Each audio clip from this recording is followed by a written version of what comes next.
আল্লাহ পাক রব্বুল আলামিন জানা দে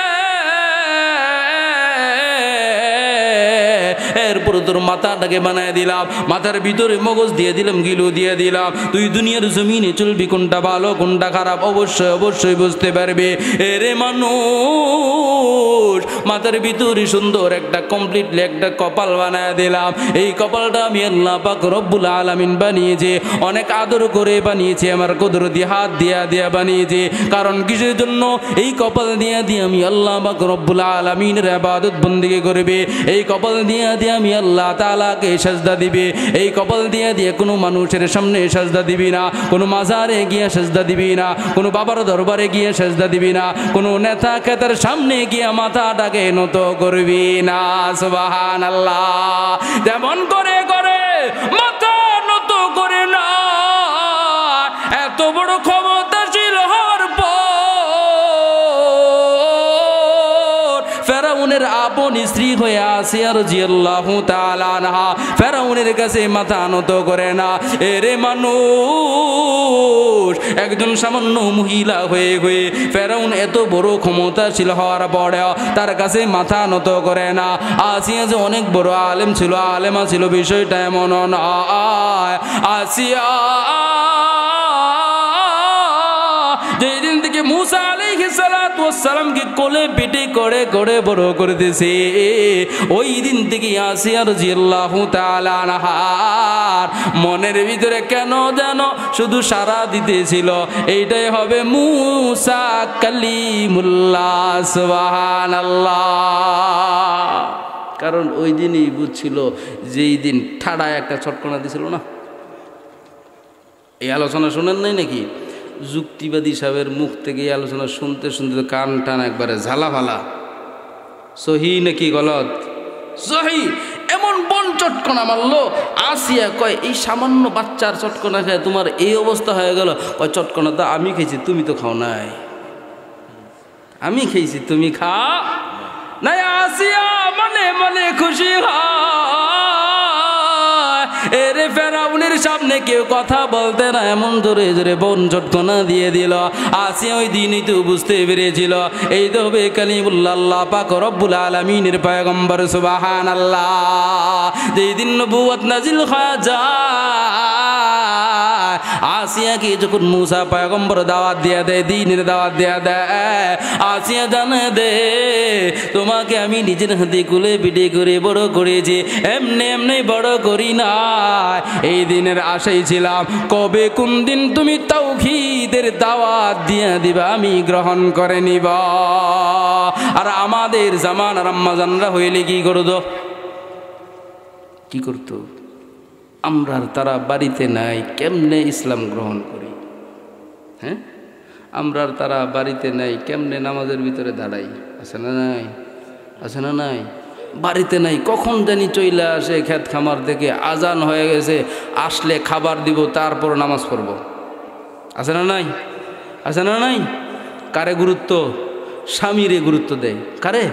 আল্লাহরে গুরুত্ব দেয় না। কারণ গুরুত্বই বা কেমনে দেবে? আপনি তো ক্ষেত খামারে কাজ করেন, কি রে ফকির নির্জিক সারাদিন কাজ করে আসলাম, এখন খাবার না দিয়ে তোর নামাজই বড়।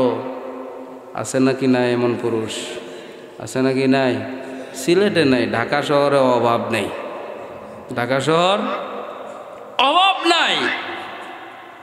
আসিয়া রাদিয়াল্লাহু তাআলা আনহাকে জানা দে, এরে আসিয়া এতদিন পর্যন্ত মুসা আলাইহিস সালাতু ওয়াস সালামের ইবাদত বন্দেগী করেছো, তার খোদার কথা শুনেছো। এরে আসিয়া, আমি তোমাকে খুব মহব্বত করি, অনেক ভালোবাসি, তোমাকে মহব্বতের নজর দিয়ে জানায় দিতে চাই। এতদিন পর্যন্ত মুসা আলাইহিস সালাতু ওয়াস সালামের ইবাদত বন্দেগী করেছো, মুসা পয়গম্বর যা বলেছে তা করেছো। আজকের পর থেকে মুসা আলাইহিস সালাতু ওয়াস সালামকে ত্যাগ করে ফেলো, আমাকে গ্রহণ করো, আমাকে খোদা মানো, আমার ইবাদত বন্দেগী করো, তোমার মাথাটা দিয়া আমাকে সাজদা দিয়া দাও। আসিয়া জানে দে না না না না, কোনোদিন হতে পারে না। আমার জীবন যতদিন বেঁচে থাকবে ততদিন এক খোদার ইবাদত বন্দেগী করব। কয় খোদার? এক খোদার ইবাদত বন্দেগী করব। পাক রব্বুল আলামিন তো জানায় দে এই নারীদেরকে আমি আল্লাহ তাআলা দুর্বল করে বানিয়েছি। দুর্বল নারীর ঈমানটা কেমন কেমন, আর আমার আপনার ঈমানটা কেমন। সামনে আসতেছে নির্বাচন, আসতে দেরি হবে, এক কাপ চা আর একটা বিড়ির কাছে ঈমান বিক্রি করতে দেরি করব না, আছে না নাই? আর আসিয়াকে অফার করা হয়, এরে আসিয়া আয় আয় আয় আয় আয়, তোরে আগে কি দিয়েছি এর চাইতে ডাবল কে ডাবল দিব, যত কিছু চাও না কেন তোমাকে তাই দিব। তোমার এই লাগবে সেই লাগবে, ধন লাগবে দৌলত লাগবে, যা লাগবে সব দিয়া দিব, তুমি শুধু আমার খুদা হিসাবে মাইনা নাও। আসিয়া জানে দে না না না না না না, কোনোদিন হতে পারে না। তুমি আমাকে মারতে পারো, কাটতে পারো, যা মনে চায় তা করতে পারো, আমি কোনো দিন তোমাকে খোদা হিসাবে মানবার পারবো না। কিতাব জানা দেয় আসিয়াকে এমন ভাবে রাত ভর মারতে থাকে ফেরাউন, তার সাথীদেরকে নিয়ে এমন ভাবে মারতেছে। কিতাব জানা দেয় ফেরাউন মারতে মারতে মারতে মারতে ক্লান্ত হয়ে যায়, তার সাথীরাও মারতে মারতে ক্লান্ত হয়ে যায়। সকালবেলা যখন হয়ে যায়, উত্তপ্ত বালু কণার ভিতরে নিয়ে নিয়ে আসিয়াকে শুয়াইয়া দেয়, আর জানা দে অতি সহজেই যদি তুমি আমাকে খোদা না মানতে পারো, তোমাকে একেবারে বিবস্ত্র করে ফেলবো। মাগার আসিয়া জানা দে আমাকে বিবস্ত্র করতে পারো, যা মনে চায় তা করতে পারো, কোনো সমস্যা নাই, আমার ঈমানটাকে বিক্রি করব না। আল্লাহু আকবার। আসিয়া রাদিয়াল্লাহু তাআলা আনহাকে এমন করে করে কষ্ট দিতে লেগে গেল। চুলের ভিতরে ছড়াইয়া দেয়, দুনো হাতের ভিতরে বেড়াক মায়েরা দেয়, কপালের ভিতরে বেড়াক মায়েরা দেয়, দুনো পায়ের ভিতরে বেড়াক মায়েরা দেয়, লজ্জাস্থানের ভিতরে বুকের ভিতরে বেড়াক মায়েরা দেয়, গলার ভিতরে রশিটা লাগা লাগা ঝুলা রাখে। এরে আসিয়া, এখন যদি ইসলাম ধর্মটাকে ত্যাগ না করো, মুসার খুদাকে ত্যাগ না করো, আমাকে গ্রহণ না করো, তাহলে অতি সহজে এমত অবস্থায় তোমাকে আমি ফাঁসির কাষ্ঠের ভিতরে ঝুলাই দেব। এমত অবস্থায় মুসা আলাইহিস সালাতু ওয়াস সালাম রাস্তা দিয়া দিয়া হাইটা যায়। আসিয়া ডেকে ডেকে জানে দে, রে মুসা, আমি যে তোমার খোদার জন্য এত কষ্ট করে দিয়েছি, তোমার খোদাকে আমি আসিয়ার উপর পরিপূর্ণ রাজি নাকি সন্তুষ্ট নাকি অসন্তুষ্ট? সুবহানাল্লাহ বললেন না? এত আস্তে পছন্দ হয় নাই মনে হয়, পছন্দ হয় নাই। আসিয়া রাদিয়াল্লাহু তাআলা আনহার তো কথা বলার উচিত ছিল, এরে মুসা, তোমার কথা মেনে মেনে মেনে মেনে আমি ইসলামটাকে গ্রহণ করেছি, তোমার দ্বীনের পথে চলে এসেছি, তুমি আমাকে এখান থেকে রক্ষা করো। এটা বলার কথা ছিল না, কিন্তু মাগার জানা দে তোমার খোদা কি আমার উপর সন্তুষ্ট আছে নাকি অসন্তুষ্ট? আল্লাহ পাক রব্বুল আলামিন জানা দেয়, হা হা হা, অবশ্যই অবশ্যই অবশ্যই সন্তুষ্ট।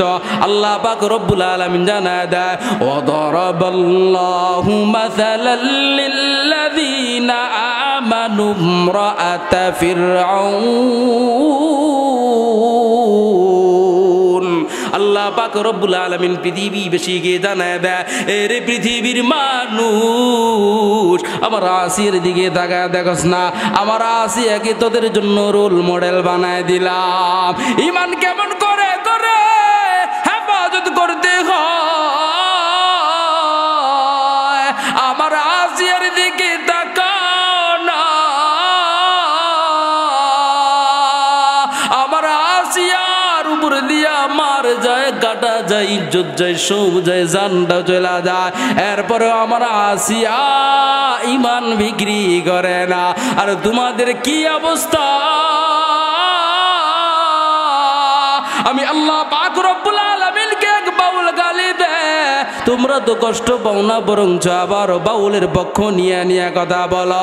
এরে তাহিরি, এরে আলাউদ্দিন জিলাপি তোমাদেরকে ভালো কইরা কইরা জানা যায়। এরে তোমরা তো তোমাদের নামের আগে আলেমটাও লাগাও, তোমরা আবার সুশীল সমাজ সাজতে যাও। কি হয়েছে? গালি দিয়েছে, তারে দাওয়াত দিলে আবার ইমানটা গ্রহণ করবে। ইমান যদি গ্রহণ করতো আগেই করে নিত, ঠিক না বেঠিক?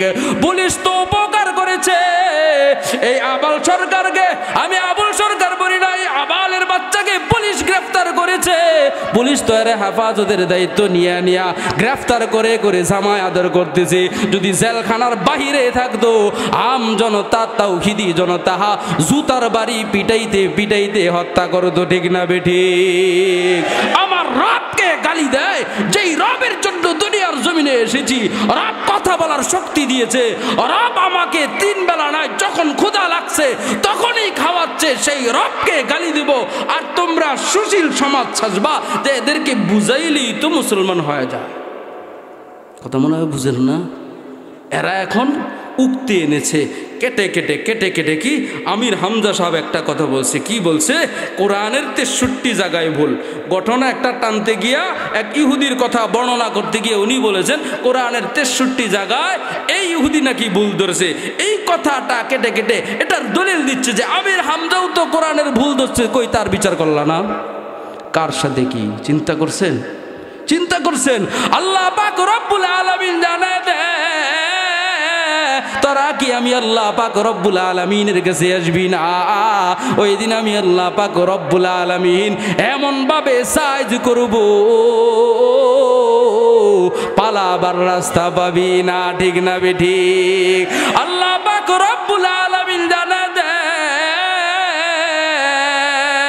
পৃথিবীর মানুষের দিকে তাকাও না, আসিয়া কি রোল মডেল হিসেবে আল্লাহ পাক রব্বুল আলামিন জানা দেয়।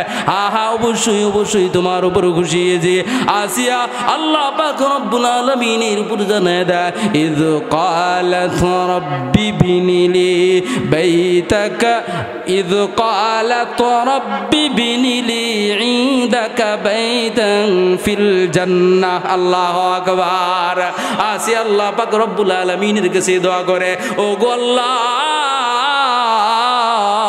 তোমার কাছে আরজি জানায় দে, তোমার পাশে আমি আসিয়ার জন্য জান্নাতের ভিতরে ঘর বানায় দাও। সুবহানাল্লাহ। আল্লাহ পাক রব্বুল আলামিন জানায় দে, অবশ্যই অবশ্যই তোমার জন্য ঘর বানাইব। তোমার জন্য আরেকটা সুসংবাদ আছে। কি সুসংবাদ? জান্নাতের ভিতরে তোমাকে আমি আল্লাহ পাক রব্বুল আলামিন আবারও বিবাহ বন্ধনের ভিতরে আবদ্ধ করায় দিব। সুবহানাল্লাহ। খুশি হন না মনে হয়? কার সাথে জানেননি? হ্যাঁ, শুনবেন যুবক, ভালো করে খেয়াল করবা। আল্লাহ পাক রব্বুল আলামিন বলেন জান্নাতের ভিতরে আসিয়ার উপর কতটুকু সন্তুষ্ট হয়েছেন। আসিয়ার কথাটা, পুরাপুরি কথাটাকে আল্লাহ পাক রব্বুল আলামিন কোরআনুল কারীমের ভাষা দিয়া উম্মতকে জানিয়ে দিয়েছেন। আসিয়ার দোয়া আল্লাহ তাআলা কবুল করে নিলেন। জান্নাতের ভিতরে তার জন্য ঘর হবে এবং ঘরের ভিতরে যে বসবাস করবে স্বামীরও ব্যবস্থা করে দিবেন। সুবহানাল্লাহ। স্বামী কে হবে? আল্লাহ পাক রব্বুল আলামিন জানায় দেন, যাকে উসিলা করে, যাকে মাকসাদ করে করে, যাকে উদ্দেশ্য করে আমি আল্লাহ পাক রব্বুল আলামিন প্রথম আসমান বানাইলাম, দ্বিতীয় আসমান বানাইলাম, তৃতীয় আসমান বানাইলাম, চতুর্থ আসমান বানাইলাম, পঞ্চম আসমান বানাইলাম, সপ্তম আসমান পর্যন্ত বানাইলাম। আমি আল্লাহ তাআলা এই জমিনকে এত সুন্দর করে বানাইলাম, যাকে উদ্দেশ্য করে, যাকে উপেক্ষা করে ওই মুহাম্মদুর রাসূলুল্লাহ সাল্লাল্লাহু আলাইহি ওয়াসাল্লামের সাথে তোমাকে বিবাহ দিব। সুবহানাল্লাহ। খুশি নাকি বেজার? খুশি নাকি বেজার? কি পরিমাণ খুশি? কয় হুজুর খুশি হইতাম কেমনে? দাওয়াত তো পাইতাম না। হ্যাঁ, দাওয়াত পাইতেন না মানে মিয়া পাবো না মানে এ চিন্তা করাই তো ভুল। কি বলেন? জান্নাতের ভিতরে আমার রাসূল বিয়ে করবেন, উম্মত রে বাদ দিয়া। উম্মত আমরা বরযাত্রী হিসাবে যাব না? হ্যাঁ, রাসূল একলা একলা বিয়ে করবে? হইতেই পারে না, সম্ভবই না। ডানে বামে সব সাহাবায়ে কেরাম, তাবিরা তাবে তাবিরা, আমরা পর্যন্ত যত উম্মত আসবে সবাই বিবাহের বরযাত্রী হয়ে যাবে। সুবহানাল্লাহ। তবে একখান শর্ত। কয়টা? একটা মাত্র শর্ত, পরীক্ষার ফলাফল রেজাল্ট ভালো হইতে হবে। কি হইতে হবে? কথা কয় না, কথা কয় না। আমার আলোচনার মূল পয়েন্ট কি? পরীক্ষা। মূল পয়েন্ট কি ভাই? পরীক্ষা ভাই। আল্লাহ তাআলা যে কত দিক থেকে পরীক্ষা করবেন। পরীক্ষায় যদি উত্তীর্ণ হতে পারি তাহলে আপনার আমার জন্য এই সুখবর, রাসূলুল্লাহর বিবাহ খেতে পারবো। রাসূলুল্লাহর বিবাহ খাইতে চাইলে তাহলে আমাকেও তো রাসূলুল্লাহর সুন্নত অনুযায়ী চলতে হবে। হ্যাঁ, এজন্য যুবকদেরকে দাওয়াত দেওয়া যায়। যুবক আছেন এখানে? দেখি তো হাত তুলেন দেখি। আরে বুড়া মানুষের যুবক হাত তুলে দেখছেন নি? কাহিনী দেখি, সবই তো যুবক। বিয়ে করেন নাই কে কে হাত তোলেন দেখি। অনেকেই করেন নাই, অনেকেই বিবাহ যোগ্য পাত্র। আলহামদুলিল্লাহ। কি যোগ্য পাত্র হন নাই? হন নাই? তা আলহামদুলিল্লাহ আসলো না দি, কথা কয় না। বিয়ে করতে চাই, রাসূলুল্লাহর সুন্নত, রাসূলের সুন্নত। যারা বিবাহ এখনো পর্যন্ত করেন নাই, বিবাহ করার মাধ্যমে যে কত গুনাহ থেকে বেঁচে থাকা যায় এটা না করা ছাড়া বোঝার কল্পনা করা যায় না। যার জন্যই তো আল্লাহ পাক রব্বুল আলামিন এই জায়গায় আইসাই তো বাঙালি হুজুররাই কটমট করে। ভাই চালানোর মালিক কে? আল্লাহ পাক রব্বুল আলামিন কোরআনুল কারীমের ভিতরে, এখানে উলামায়ে কেরাম আছেন, ভালো করে অর্থ হুজুররা জানেন, আপনারা ভালো করে ওনাদের থেকে অর্থ জেনে নেবেন। আল্লাহ তাআলা কোরআনের আয়াতের সর্বপ্রথমেই বলছেন তুমি 2 বিয়ে করো। কয় বিয়া? কথা কয় না। 2 নম্বরে বলছেন 3 বিয়ে করো, এরপর বলছেন 4 বিয়ে করো। যদি একেবারে দজবাঙ্গা হও একটা করো। দজবাঙ্গা বলতে কি বুঝলেন? কি বুঝলেন? চতুর্দিক থেকে টাকা নাই, অর্থ নাই, করে নেই, কিছুই নেই। দজবাঙ্গা বলতে তো আপনারা বুঝেন শুধু ওইটাই না, পুরা কমপ্লিট। যদি অযোগ্য হন তাহলে একটা, এরপরেও যদি না পারেন রোজা রাখেন। কিন্তু প্রথমে আল্লাহ কয়টা বলছেন? হ্যাঁ, 2টা, 3টা, 4টা। চতুর্থ নম্বরে কয়টা? একটা। তার মানে কি জায়েজ আপনার জন্য অপশন আছে 4টা, করতেই হবে। আল্লাহ তাআলা এটা বলেন নাই। এখন যারা বলে এক বউ চালাইতে পারে না, 2 বই কি করে হক অনুযায়ী চালাইতে পারবে নাকি? যত সাহাবায়ে কেরাম এসেছেন পৃথিবীর জমিনে, সমস্ত অধিকাংশ সাহাবায়ে কেরামে একের অধিক বিবাহ করেছেন। তাদেরটা কি ইনসাফ মতো হয় নাই? হয় নাই? তাহলে আপনি যে ইনসাফ মতো চালাইতে পারবেন না, আমি মৌলবি জানি কি করে? আমি কি গায়েব জানি নাকি? আমি যে দাওয়াত দিয়ে দেই না, এটা কোনোদিন করব না। বলতেছিলাম রসুলের সুন্নাহ আঁকড়ে ধরতে হবে। রসুলের সুন্নাহর ভিতরে এই সুন্নাহটা আঁকড়ে ধরবো তো ইনশাআল্লাহ। ইনশাআল্লাহ কয় না? কয় হুজুর কেমনে কমু, বাপ মা তো বিয়ের নামই শুনতে পারে না। কবে আমারে বিদেশ পাঠাইবো, আমি ওখান থেকে বুড়া হয়ে আসবো, টাকা পয়সা কামামো, গ্রামের ভিতরে আইসা কোনো রকম একটা বুড়িরে ধরে বিয়ে করাই দিব। বিষয়টা এমন না। আর যদি কয়টা টাকা কামাইতে পারে তাহলে তো চান্দু কপাল একবারে লাল। আইসাই একেবারে কয় বেশি বয়সে যাওয়া যাবে না, মাত্র কত 16 বছর, আর ওর বয়স 45। কয়দিন পরে আর মজা লাগে না। কয়দিন পরে বিবির বয়স মাত্র 16 বছর বা 20 বছর, একটা মেয়ের বয়স। আমার বয়স যদি হয় 45 বছর, তাহলে 45 বছর বুড়া রেখে আর ভালো লাগবে। এরপরে তো আরেকজনের লাগে হিজরত করবে, এটাই তো স্বাভাবিক। বুঝেন নাই মানে? তো যত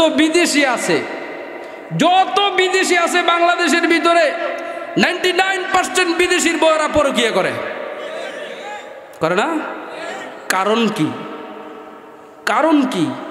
কারণ অনেক বিশ্লেষণ করতে গেলে রাত চলে যাবে। শুধু বুঝাইতে চাই এতটুকুই, ভাই নিজেকে হেফাজত করার জন্য বিয়ে করার পরে বিদেশ যাও না। মনে থাকবে ইনশাল্লাহ যুবক, যদি বিয়ে কইরাই বিদেশ যাইতে হয় তাহলে বিয়ে ছাড়া যাও, বিদেশ থেকে এসে বিয়ে করো, কিন্তু বউ রেখে যেও না। কারণ এই যুগ আর রাবিয়া বছরের যুগ নেই। আল্লাহ পাক রব্বুল আলামিন সর্বপ্রথম আমাকে আমল করার তৌফিক দান করুন, আমিন। তারপর আপনাদেরকে আমলে নেওয়ার তৌফিক দান করুন, আমিন। রাগ করেছেন আপনারা? রাগ করেছেন? হ্যাঁ, কষ্ট পান নাই তো? অনেক শেষ দিয়ে একটু মজা করলাম আর কি। এই মজাটাও কি সুন্নতের বাহিরে করেছি নাকি? হ্যাঁ, সুন্নতের ভেতর থেকেই করেছি। রসুল সাল্লাল্লাহু আলাইহি ওয়াসাল্লাম সাহাবায়ে কেরামদেরকে নিয়ে করতেন, তাই আপনাদেরও একটু সুযোগ হয়েছে, আমিও এসেছি বয়ানও যেহেতু এদিকে, তাই করেছি আলহামদুলিল্লাহ। আল্লাহ পাক রব্বুল আলামিন আমাদেরকে ঈমানি পরীক্ষা দিয়ে দিয়ে সামনে উত্তীর্ণ হওয়ার তৌফিক দান করুন, আমিন।